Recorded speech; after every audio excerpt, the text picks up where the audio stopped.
มาตีกันแต่ละคนก็มีกินแต่ก็มีตีอันนี้มันจัดว่าที่มาขึ้นนะส่วนคนที่เก่านี่ไม่เสียว่าใจภาคที่ยกภาพนี้ก็ผมมีอยู่เดี๋ยวเอาคนเต็มคนที่เก่ายิบถ่ายแล้วก็เป็นซองมาเก็บไปส่วนมาโคตรซาที่เป็นคนที่เก่านี่เขาเรียกว่าโคตรซา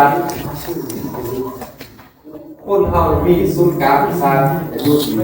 ที่สมองตัวสมองนี่เป็นมาศูนย์กลางประสาทเป็นผู้คุมทุกอย่าง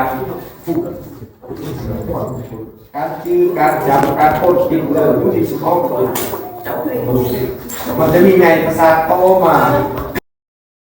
ทุกส่วนของร่างกายสมองสร้างว่ากับบ้านเขาเอาขึ้นเองสมอง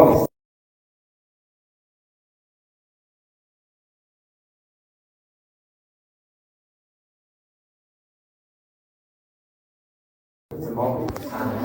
ก็เห็นเลยคุมเลยแม่ทุกอย่างคนเราจะรีจะสัวพฤติกรรมแสดงออกต่างๆขึ้นกับสมองหมดสิ่งสำคัญเสียแล้วโบกเด้งไหลทุกอย่างเสียเลยเนี่ยคือคนเราว่าคนปฏิเหตุแกนพูดคาแต่สมองยังดีเดี๋ยวยังเป็นคนไหนเป็นคนดีไหน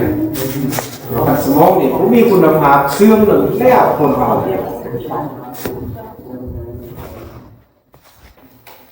สมองไปเสื่อมไปเกยกันแล้ว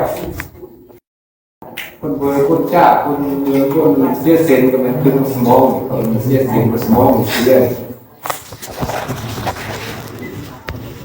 จะกินเมื่อกินกะทิเยอะดีสมองจะแกโซ่เยอะเกยขึ้นสมองฟุ้งเม็ดสำคัญเป็นที่นี่ระบบกระดูกห่อเอาไว้ให้แกนสุด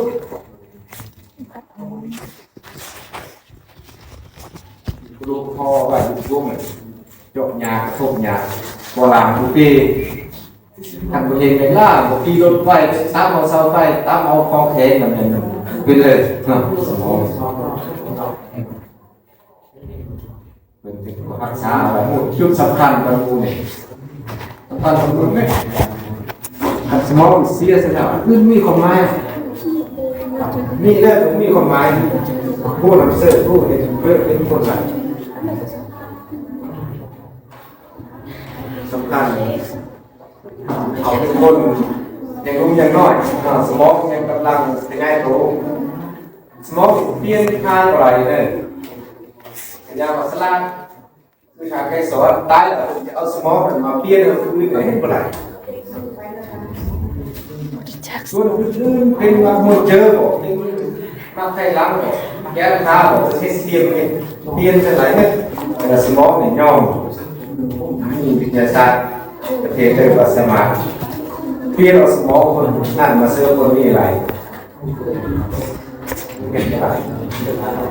ขันว่ามันขยายตัวเต็มที่หรอกมันแตกสนามของพวกขยายตัวอีกสมองจะมาเปลี่ยนขนาดพวกเด็กคนหนึ่งพวกนี้สามเจ้าเที่ยวเลยขันว่าเต้จะเป็นแล้วเลยยูโกบ้านเจอบอกว่าคุณเองหรอที่ของไม้กันเสียสมองขนาดหนักซ่าที่กันไปกันมาเราขี่รถจับเซิร์ฟกันกระทบเซิร์ฟต่อคอยไปคอยมาปฏิบัติตามกฎยาหรือโรคของเขาพวกของแข็งมันเตะสมองเสียเลยมันเตะไหลมันคือพวกของผู้คุณเกิดมือของเราเสียเลยแต่ว่าสิ่งอย่างเป็นตัวทีเอามาโค้งทีด้วยสิ่งของทีสิ่งโตอย่างนี้ก็ต้องเลือกตามเรื่องทีนี่หมายถึงเรื่องอยู่แล้วทีเอาบางมีคนเรื่องเราจับมาเขาป้าเขาเนี่ย จับอะไรก็จับบาสมาเป็นหน่อย6 เดือนทำมือจับอะไรก็เสื้อตาเนี่ยรู้ไหมล่ะเอาไปเสียสักงอเก็บเป็นอะไรนั่นเลยยาเสียสำคัญลูกมีตัวอะไร